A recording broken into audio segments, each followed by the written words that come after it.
Saya buka dulu. Saya mau nanya Bapak Ibu, ya.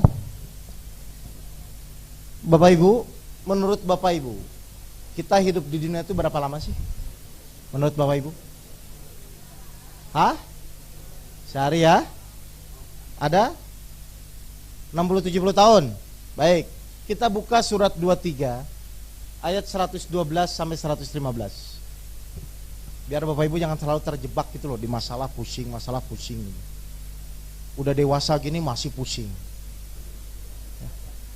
112 sampai 115.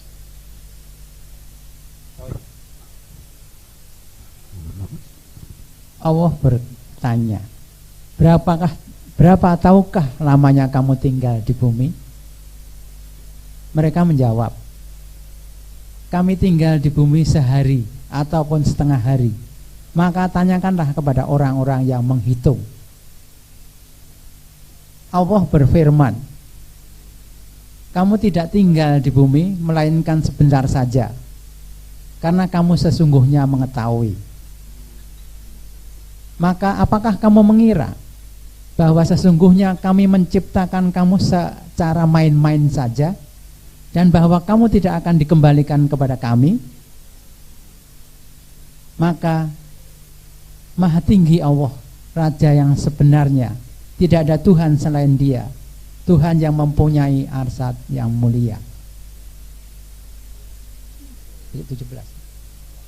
Dan barang siapa menyembah Tuhan yang lain di samping Allah, padahal tidak ada suatu dalil pun baginya tentang itu, maka sesungguhnya perhitungannya di sisi Tuhannya. Sesungguhnya orang-orang yang kafir itu tiada beruntung. Baik, jadi di dunia ini menurut surat 23 ayat 112 sampai 115 itu apa? Kita hidup cuma berapa? Sehari. Sehari tapi pusingnya bertahun-tahun. Ya, Bapak Ibu ya. Baik, sambil nunggu mic-nya normal, silakan. Mungkin panitia mau bagi kontak infak dulu sebentar katanya. Silakan. Oke, kalau sudah kita lanjut. Jadi tadi dibahas di surat 23 ayat 112 sampai 115 itu ternyata kehidupan manusia itu hanya cukup sehari saja. Nah, sekarang Bapak Ibu harus renungkan, kalau memang cukup sehari saja, berarti kan ketika menjalani hidup harusnya nggak usah pusing-pusing banget kan Pak Bu? Benar nggak? Karena hidup itu hanya sementara. Jelas ya Bapak Ibu ya? Nah, berarti tetap Bapak Ibu harus mendapatkan bekal. Bagaimana caranya? Kan tadi hijrah yang benar, berserah diri yang benar, supaya diperjalankan Allah yang benar kan? Nah, tapi kenyataannya, sekarang saya akan teknisnya ya. Ketika menghadapi masalah tetap kita menginginkan jalan keluar secepatnya, ya. Oke. Sekarang pertanyaan saya, supaya terlepas dari berserah diri dan lain-lainnya ujungnya ya, supaya kita bisa melangkah ke sana, supaya kita bisa fokus apa yang pertama kita jalani. Berarti apa yang harus kita lakukan dulu supaya Allah selalu memberikan jalan keluar? Apa? Nah, takwa ya. Baik. Takwa itu apa? Awas jangan menjalankan perintahnya menjauhi larangannya, itu SD itu. Ayo, takwa itu apa takwa? Surat Al-Baqarah ayat 2 sampai ayat 5. Silakan kita kupas. Udah bukan lagi menjalankan perintahnya ya. Benar, tapi diperdalam itu loh Pak, ya. Siap. Surat Al-Baqarah ayat 2 sampai 5. Bapak Ibu perhatikan takwa itu apa? Ya. Kitab Al-Quran ini tidak ada keraguan padanya, petunjuk bagi orang yang bertakwa. Kitab Al-Quran ini tidak ada keraguan padanya, petunjuk bagi yang mereka yang bertakwa. Berarti kalau ragu-ragu bisa nggak dapat petunjuk? Tidak ya. Jadi yang pertama, yakin total kepada Allah. Itu yang pertama. Baik. Sekarang kita lanjut. Apa itu takwa? Ada 5. 1, nomor 2. Nomor 3. Yaitu mereka yang beriman kepada yang gaib. Beriman kepada yang gaib. Terus? Yang mendirikan sholat dan menafkahkan sebagian rezekinya yang kami anugerahkan kepada mereka. Infak sedekah. Terus?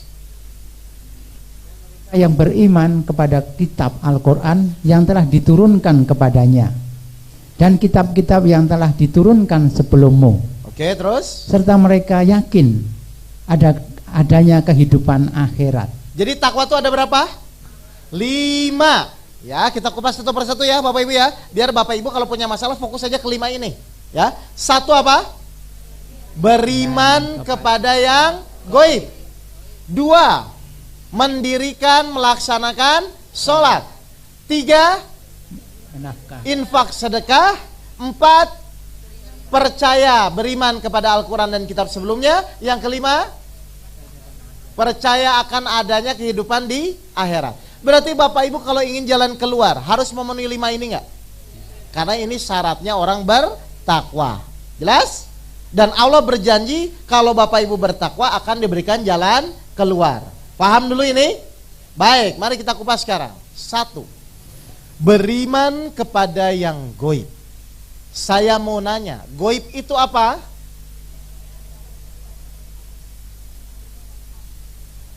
Waduh, ini masih versinya macam-macam ini.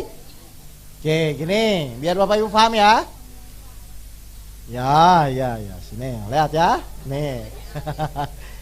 Biar Bapak Ibu paham dulu ini, karena harus bisa dijalani Bu, kalau nggak bisa dijalani ngapain? Ya, jadi beriman kepada yang goib. Goib itu apa? Saya mau nanya.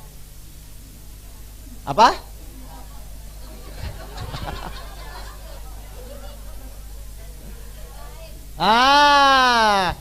Goib itu apa? Sesuatu yang kita belum ketahui. Saya mau nanya, Isra dan Mi'raj itu gaib atau tidak? Menurut Rasul? Tidak, benar nggak? Tongkat membelah menjadi lautan, lautan terbelah. Itu menurut kita gaib tidak? Menurut Nabi Musa? Jadi gaib itu apa? Sesuatu yang kita belum ketahui. Jadi kita tuh wajib mengimani atau memikirkan. Boleh mikirin? Karena disuruhnya yakin, beriman, bukan memikirkan. Jelas Bapak Ibu? Paham? Oke, saya mau nanya, rezeki sebelum di tangan kita, sebelum kita terima, gaib atau bukan? Berarti kita yakini pasti kita diberi rezeki atau memikirkan bagaimana rezeki dari mana? Biasanya?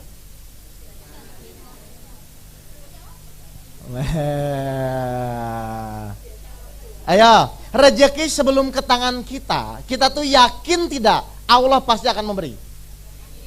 Perlu dipikirkan? Benar? Boleh mikirin rezeki? Kenapa tidak boleh? Karena beriman kepada yang gaib. Kita ikhtiar pasti dapat rezeki. Nggak usah dipikirkan Pak. Ngerti ini? Berarti kalau Bapak Ibu khawatir bertakwa atau tidak? Siapa yang selama ini masih khawatir urusan rezeki? Nah, kita semua. Loh. Padahal tugas kita itu adalah yakin bahwa setiap manusia pasti akan diberi rezeki. Apa ayatnya? 11 ayat 6. Saya akan buat kupas 2 ayat Pak, biar Bapak Ibu makin yakin. 11 ayat 6.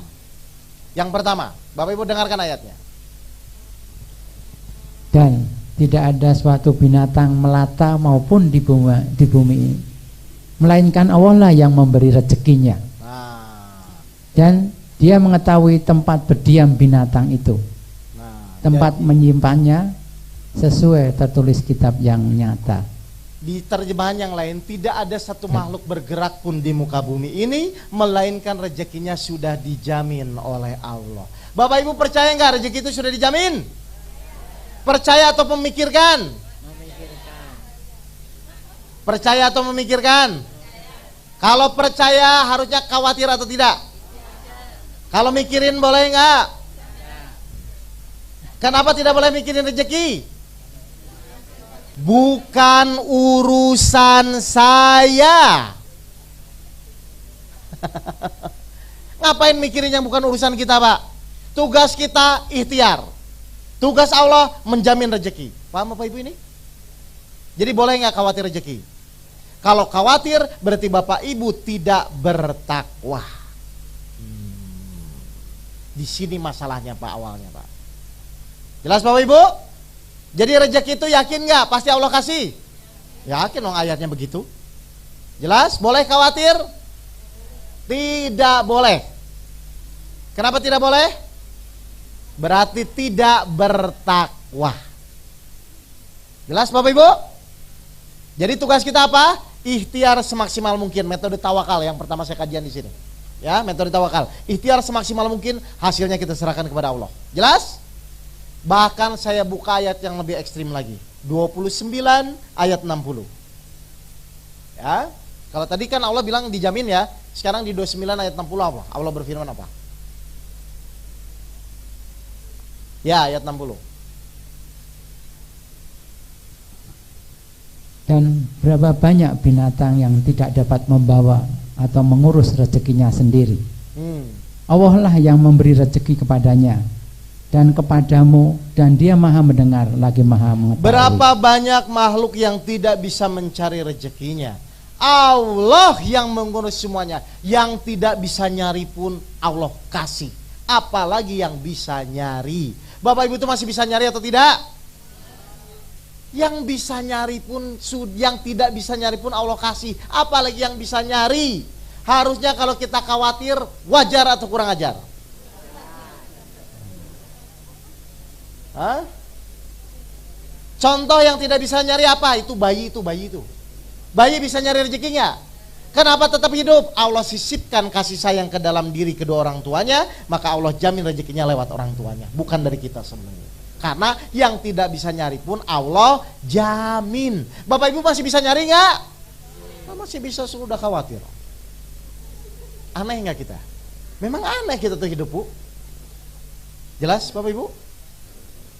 Jelas? Jadi boleh nggak khawatir terhadap sesuatu yang kita tidak ketahui? Boleh nggak? Tidak boleh. Sekarang pertanyaan saya, kenapa kita disuruh beriman kepada Allah? Ayo. Pada bingung ini? Kan tadi beriman kepada yang gaib. Pertanyaan saya, kenapa kita disuruh beriman kepada Allah?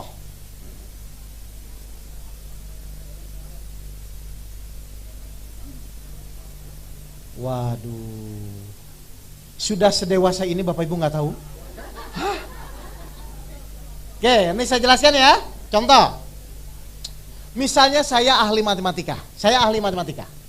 Pak Agus ini bukan ahlinya. Pak Agus bukan, saya ahlinya. Terus Pak Agus punya masalah matematika. Kira-kira yang benar, Pak Agus utak-utik masalah matematika atau serahkan kepada ahlinya? Mana yang benar? Oke, ketika serahkan kepada ahlinya, wajib nggak Pak Agus percaya dengan saya?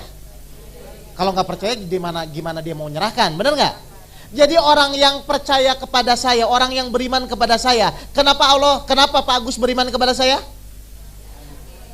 Karena Pak Agus tidak tahu, saya tahu. Kenapa kita disuruh beriman kepada Allah? Karena kita tidak tahu. Lo ngerti gak ini? Kenapa kita disuruh beriman kepada Allah? Karena kita tidak tahu. Ngerti ini? Karena kita tidak tahu, makanya kita disuruh beriman kepada Allah yang maha tahu. Berarti kalau Bapak Ibu khawatir, pasti tahu.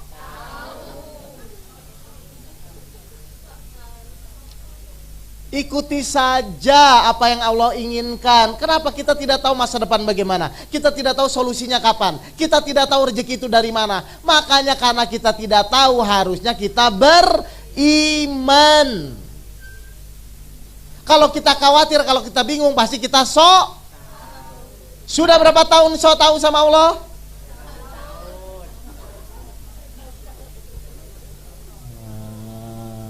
Nanti kan Pak takutnya begini, nanti Pak tahu, repot itu. Artinya tahu. Kata siapa ibu nanti celaka? Kata siapa hutang tidak lunas? Kata siapa penyakit tidak sembuh? Berarti ibu-ibu bapak-bapak selama ini tahu.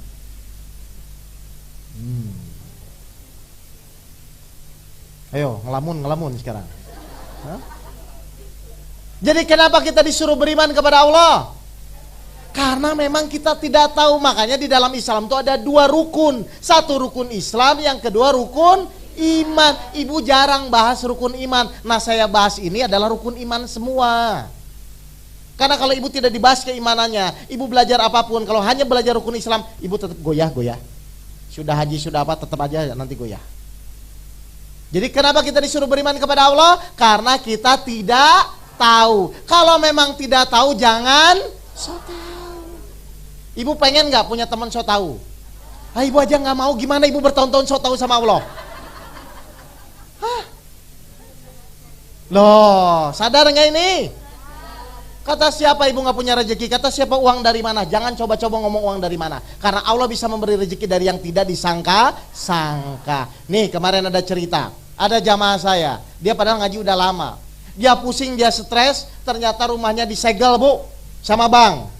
Pak Oke bagaimana? Nanti takutnya, so tahu kan Pak, saya bilang. Saya gituin kan, Bapak udah ngaji dengan saya buka ayat yang tadi takwa 1, 2, 3, 4, 5. Dia praktek, astagfirullahaladzim, baik Pak, saya nggak akan so tahu. Ke rumah Pak Agung malam-malam dia, saya nggak akan so tahu, saya akan jalani Pak Agung. Iya, saya bilang jalani tidak jalani kan tetap harus dijalani Pak, saya bilang. Sekarang Bapak bersyukur, Bapak dikasih masalah. Dikasih masalah apa? Rumahnya disegel. Harusnya Bapak senang atau tidak? Diam dia, nggak berani ngomong. Lah kan bingung dia. Saya bilang, Bapak yakin sama Allah? Dia jawab, mau yakin atau enggak, ada pilihan enggak? Ngomong pasti yakin kan, orang depan saya. Yakin Pak, benar, saya bilang yakin. Kalau yakin Bapak nanti besok bersyukur, terserah ya Allah. Mau disegel silahkan, gak disegel, apa yang terjadi? Sorenya ada orang telepon, dia ikut masuk kepada, pokoknya nggak tahu lah dia. Pokoknya sorenya ada orang telepon, Pak Aan saya mau, kok paskan nama? Pak X ya, Pak X, ini saya kasih uangnya setotal jumlah leasing mobil dia dan leasing rumah dia. Kenapa bisa begitu? Beriman kepada yang goib, maka barang siapa bertakwa kepada Allah, niscaya Allah akan memberikan jalan keluar. Itu maksudnya. Jadi saya mau nanya, Bapak Ibu kenapa disuruh beriman kepada Allah? Karena tidak tahu. Kalau memang tidak tahu, ikuti saja yang tahu kan? Udah, jangan so tahu, jalani saja. Ngerti ini Bapak Ibu? Jangan berpikir nanti bagaimana, jalani saja. Ya, memang manusia itu otaknya kreatif. Sudah dikasih petunjuk tetap mikir yang aneh-aneh. Ngerti ini? Nah, karena apa? So tahu. Bapak Ibu sama Allah tahu mana sih? Ya udah ikutin aja lah, nggak usah banyak ngomong, pokoknya ikuti aja ya. Baik, sekarang yang kedua. Apa yang kedua? Mendirikan sholat. Saya mau nanya, Bapak Ibu sudah sholat? Mari kita cek. Jangan bilang sudah nanti. Cirinya orang sholat seperti apa? Surat 70 ayat 19 sampai 22. Cirinya orang sholat. Jangan dulu bilang sudah Pak, tenang, kita cek dulu. Surat 70 ayat 19 sampai 22. Cirinya orang sholat. Ya. 19 sampai 22 surat 70. Amalij. Sesungguhnya manusia diciptakan bersifat keluh kesal, lagi kikir. Apabila ia ditempa kesusahan, ia berkeluh kesah. Dan apabila ia mendapat kebaikan, mat kikir. Kecuali orang-orang yang mengerjakan sholat. Orang yang sholat itu mengeluh atau tidak? Loh kan, nah udah mau les lagi, udah lain. Bapak Ibu sudah sholat? Sudah. Menurut Al-Quran surat 19 ayat 22, kalau orang-orang itu benar mengerjakan sholat, pasti dia tidak mengeluh. Berarti kalau sekarang Bapak Ibu masih mengeluh, sudah sholat atau belum? Belum.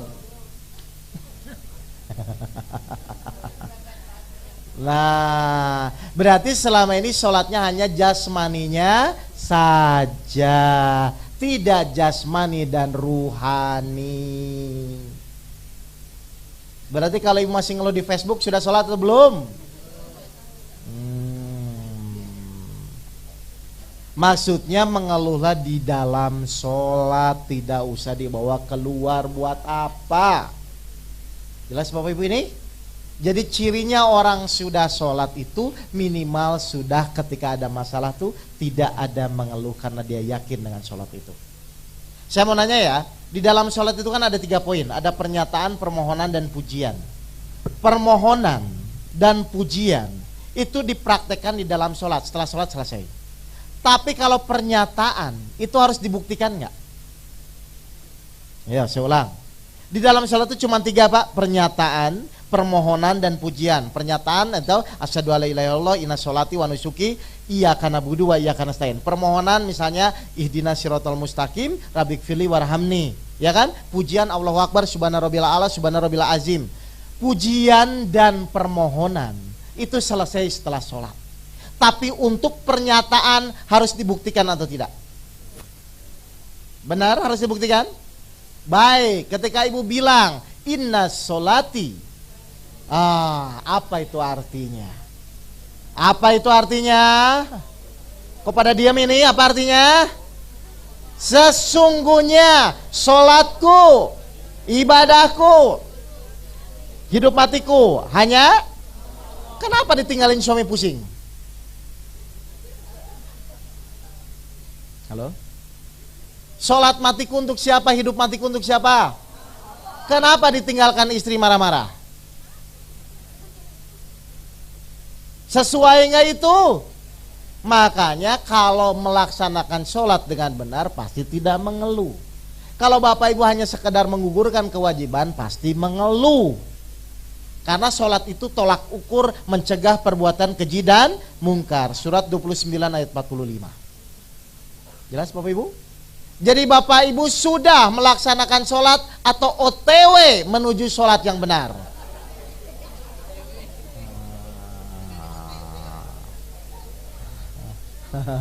29 ayat 45. Jelas bapak ibu ya?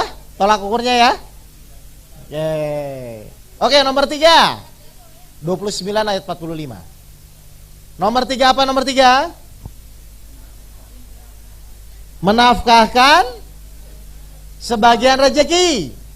Saya bersedekah supaya masalah saya selesai. Boleh atau tidak? Nah, kalau udah senyum-senyum gini pasti banyak yang kasus gini nih. Ayo. Saya bersedekah supaya masalah saya selesai. Boleh atau tidak? Kok ragu-ragu ini? Hah? Kan? Loh, makanya saya mau nanya, saya sedekah supaya masalah saya selesai. Boleh atau tidak? Melakukan enggak yang begitu?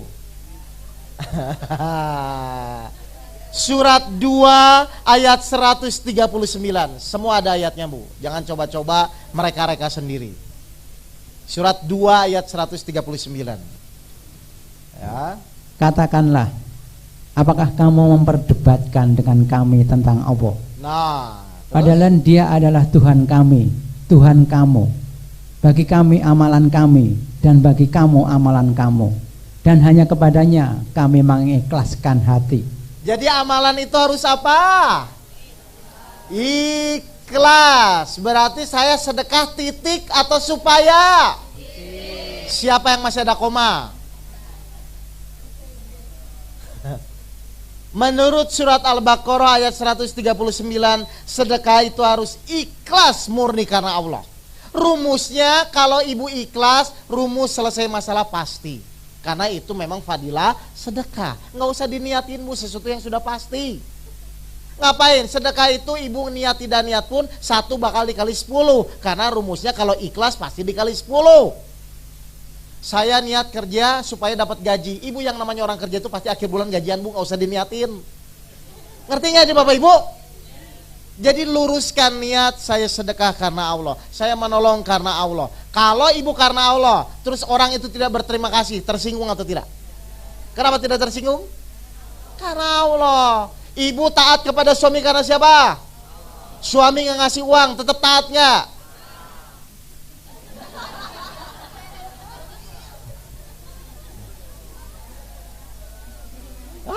Rusak ini, susah ibu nih. Makanya saya bilang tidak ada cara lain, ibu harus mulai belajar menjalani Al-Quran. Tidak ada cara lain. Sudah bukan lagi teori saatnya. Ibu ini sudah berumur semua, sudah saatnya ibu jalani Al-Quran. Teori sudah kebanyakannya Pak ya. Kan saya lihat ini muka-mukanya muka-muka pengajian semua ini. Lah iya kan? Tinggal dijalani. Ngapain lagi teori-teori? Kita sudah tua apa kebanyakan teori? Ya, jalani hidup bahagia. Ya, lakukan ya. Jadi suami kasih tidak kasih uang, tetap taat nggak? Kalau ibu tetap taat, ibu ikhlas, ibu berdoa langsung dikabulkan kan? Maka dirubahlah hatinya, suaminya pasti ngasih uang. Nggak usah takut, rezeki bukan dari suami tapi dari Allah. Lah, jelas ini? Jadi nggak usah khawatir ya Bapak Ibu ya. Ngerti? Jadi nomor 3, sedekah itu harus apa? Titik. Nggak usah pakai koma, nggak usah ajarin Allah. Awas, jangan ajari Allah. Saya sedekah supaya masalah saya, kata Allah, Allah saya tahu. Nggak usah ajarin Bu. Yang penting hati ibu ikhlas meluruskan niat karena Allah ya. Kenapa harus karena Allah? 98 ayat 5. Ini poinnya. Nggak usah ajarin Allah ya. Ini kebanyakan orang pusing tuh karena ngajarin Allah Bu. 98 ayat 5. Ayat Bayinah. Ibu dengarkan ayatnya. Lihat ini ayatnya. Padahal mereka tidak disuruh kecuali supaya menyembah Allah. Padahal mereka tidak disuruh kecuali itu apa? Tidak ada koma, titik. Padahal mereka tidak disuruh kecuali hanya, lanjut Pak, supaya menyembah Allah. Supaya menyembah Allah, terus dengan memurnikan ketaatan kepadanya. Dengan memurnikan ketaatan dengan ikhlas kepada Allah. Tidak ada yang lain. Makanya Bapak Ibu tadi saya bilang pas sholat itu inna sholati wa nusuki itu maksudnya. Terus lanjut. Terus dengan memurnikan dalam ketaatan, menjalankan agama yang lurus. Nah, dan terus, supaya mereka mendirikan sholat, menunaikan zakat, dan yang demikian itulah agama yang lurus. Yang demikian itulah adalah agama yang lurus, jalan yang lurus. Tadi saya bilang jalan yang lurus itu hasilnya apa? Bahagia. Berarti kalau bahagia itu ada komanya enggak? Saya sedekah supaya masalah saya selesai. Kalau tidak selesai, bahagia atau tidak? Selama ini kalau ibu beramal, melakukan segala sesuatu kegiatan, ada komanya atau titik? Ketika ada komanya, Bapak Ibu tidak akan bahagia. Karena Bapak Ibu tidak di jalan yang lurus. Kenapa ya Pak? Saya udah nolong dia, tapi kok dia nggak berterima kasih? Ayo, oh kasus lihat banyak ya. Akhirnya tidak akan bahagia karena memang seperti itu rumusnya. Saya mau nanya, kenapa kok poin utamanya di jalan yang lurus? Ayo, Bapak Ibu paham nggak? Kenapa kok harus di jalan yang lurus? Ayo, kenapa? Nih awalnya kenapa Allah membuat ayat jalan yang lurus ya? Kita buka dulu dari surat 15 ayat 39 sampai 40. Biar Bapak Ibu paham dulu kenapa harus jalan yang lurus. Surat 15 ayat 39 sampai 40. Kenapa harus di jalan yang lurus? 39 sampai 40. Surat 15 39 sampai 40. Iblis berkata. Nah, kenapa harus di jalan yang lurus? Karena ada iblis. Lanjut Pak. Ya Tuhanku, oleh sebab engkau telah memutuskan bahwa aku sesat, pasti aku akan menjadikan mereka memandang baik perbuatan maksiat di muka bumi, dan pasti aku akan menyesatkan semuanya. Menyesatkan dari mana? Dari jalan yang lurus. Terus? Kecuali hamba-hamba yang engkau mukhlisin di antara mereka. Kecuali hamba-hamba yang ikhlas. Berarti yang tidak bisa digoda oleh iblis orang yang mana? Ikhlas itu di jalan apa? Lurus. Jadi target iblis adalah ibu bapak semua akan digeser supaya tidak di jalan yang lurus. Kok saya tahu dari mana? Ayatnya nyambung. Surat 7 ayat 16 dan 17. Lihat ya.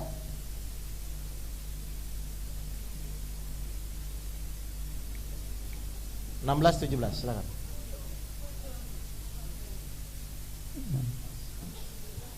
Iblis menjawab. Nah, yang ngomong siapa? Pak Agung. Iblis sih.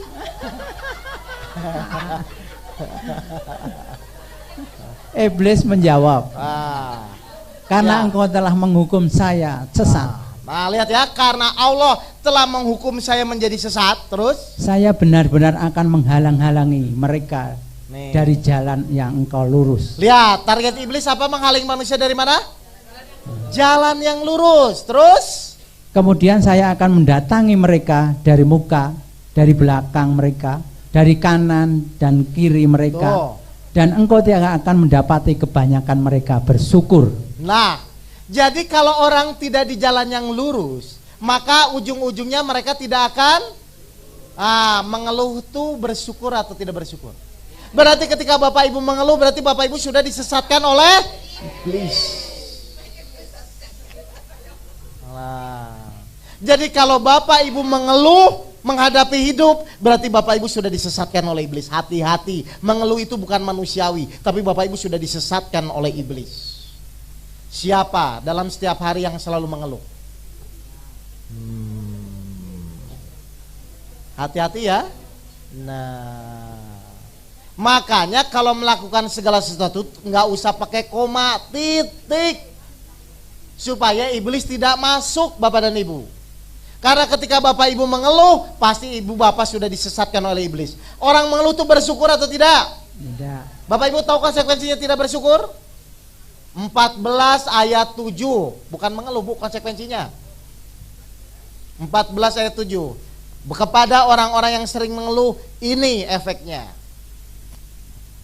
Dan ingatlah juga, takkanlah Tuhanmu memaklumkan, sesungguhnya jika kamu bersyukur, pasti kami akan menambah nikmat kepadamu. Dan jika kamu mengingkari nikmatku, maka sesungguhnya azabku sangat pedih. Mengeluh itu bersyukur atau tidak? Berarti diapain? Ayo ngomong, diapain? Siap? Hati-hati Bapak Ibu, iblis tahu ayat ini. Makanya target iblis yang penting dia ngeluh. Lalu dia bisikan, mengeluh itu seakan-akan manusiawi. Hati-hati Bapak Ibu. Mengeluh itu tidak manusiawi. Mengeluh itu Bapak Ibu sudah tersesat oleh iblis. Lalu iblis akan tahu nanti kalian akan diazab oleh Allah. Kenapa Allah benci orang-orang yang mengeluh? Kenapa? Kenapa Allah benci kepada orang-orang yang mengeluh? 16 ayat 18. Kenapa Allah benci kepada orang-orang yang mengeluh? Hati-hati Bapak Ibu. 16 ayat 18. Dan jika kamu menghitung-hitung nikmat Allah, niscaya kamu tidak dapat menentukan jumlahnya. Ayo, terus. Sesungguhnya Allah benar-benar Maha Pengampun lagi Maha Penyayang. Kenapa Allah membenci orang yang mengeluh? Karena nikmat Allah tetap lebih besar dari masalah yang Bapak Ibu hadapi. Contoh, ibu-ibu hutang 100 juta. Oke, Allah lunaskan. Mau, tapi mata ibu tidak bisa ngedip. Mau? Hutang lunas, tapi mata Bapak Ibu tidak bisa ngedip. Mau? Belum aja gitu, mau? Artinya apa? Ternyata nikmat Allah tetap lebih besar dari masalah yang Bapak Ibu hadapi. Makanya di surat Ar-Rahman diulang berapa kali? 31 kali. Apa itu? Nah, itu hafal. Kenapa ngeluh? Bapak Ibu hafal itu ayatnya? Nah, terus kenapa ngeluh?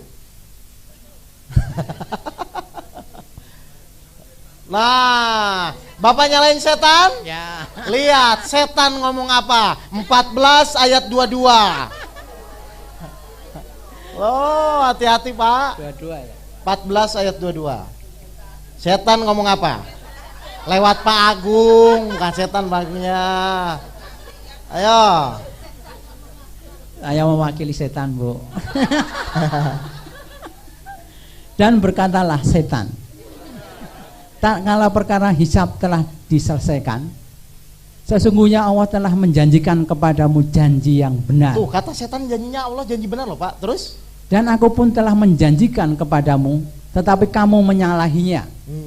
Sekali-kali tidak ada kekuasaan bagiku terhadapmu, melainkan sekedar hanya menyeru. Nah, setan cuma hanya menyeru kan? Terus? Kamu lalu mematuhi seruanku. Oleh sebab itu, janganlah kamu mau mencercah aku, Akan tetapi cercalah dirimu sendiri.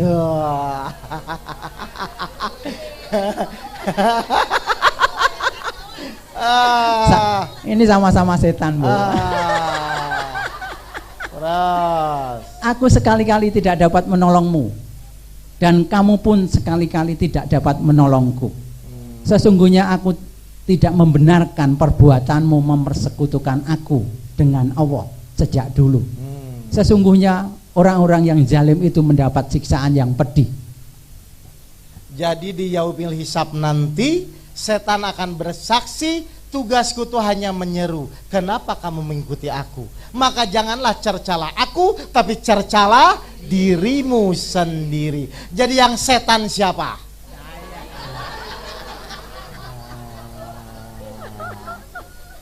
Ayo, mau apa sekarang Bapak Ibu? Setan akan mengelak Pak nanti begitu. Kenapa kita mudah digoda setan? Karena nafsu kita yang masih mendorong pada kejahatan. Kenapa masih mendorong kejahatan? Keinginan Bapak Ibu belum sesuai dengan apa yang Allah inginkan. Itu masalahnya. Kenapa begitu? Setiap tidak sesuai dengan keinginan kita kecewa. Itu Bapak Ibu sudah terjebak oleh setan. Jadi siapa yang setan?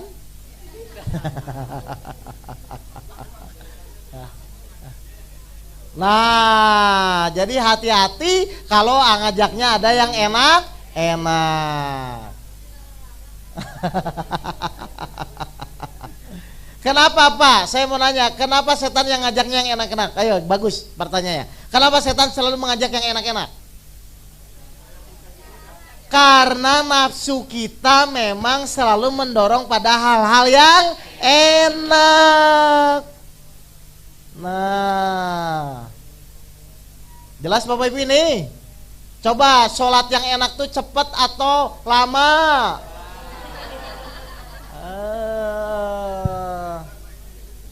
Biasalah begitu.